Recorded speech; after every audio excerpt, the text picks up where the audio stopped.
வாழ்க வையகம், வாழ்க வளமுடன். வாழ்க்கை மலர்கள். நால்வோர் நற்சிந்தனை. மே 28. தலைப்பு மந்திரம். மனம் ஓர்மை நிலையில் எப்பொருளை தீவிரமாக நினைத்தாலும் அப்பொருளாகவே மாறிவிடுகிறது. The mind gets attuned to the level of that thing. இதையே உயிர்கலப்பு என்று சொல்கிறோம்.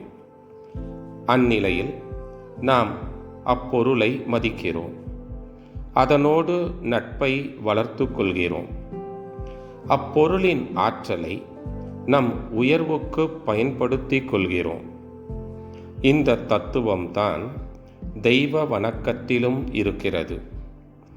ஹிந்து நாகரீகத்தில் இதை மந்திரம், யந்திரம், தந்திரம் என்பார்கள்.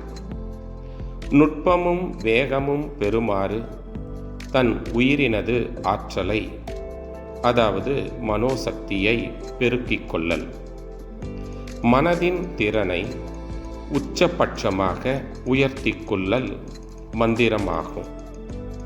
நாம் தவத்தினால் இதை சாதிக்கிறோம்.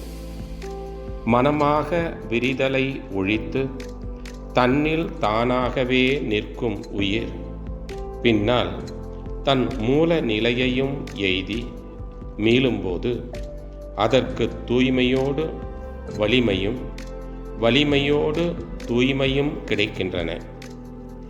மெய்ப்பொருளிடம் எந்த மாசும் இல்லை. அதனினும் வலிமை மிக்கது எதுவும் இல்லை. அதனிடம் சென்று அதனுடன் மீளும் உயிருக்கு தூய்மையும் ஆற்றல் மிகுதியும் இயல்பாகின்றன. இதுவே மந்திரம். எழுத்துக்களின் உச்சரிப்பில் அதிர்வியக்கம் ஏற்படுகின்றன. ஒவ்வொரு அதிர்வியக்கமும் உயிரினிடத்தில் ஒவ்வொரு மாறுதலை உண்டு பண்ணுகின்றன. எனவே ஒவ்வொரு எழுத்துக்கும் ஒவ்வொரு தன்மை உண்டு. இதை துல்லியமாக கணக்கிட்டிருக்கிறார்கள். இவற்றில் பீஜாட்சரம், வீரிய எழுத்துக்கள் என்று சில இருக்கின்றன. அவற்றின் துணை கொண்டு உயிராற்றலை வளர்த்து சக்தி மிகுந்ததாகச் செய்து கொள்ளல் மட்டும் இக்காலத்தில் மந்திரம் என்று வழங்கப்படுகின்றது. மனமது செம்மையானால் மந்திரம் ஜெபிக்க வேண்டாம்.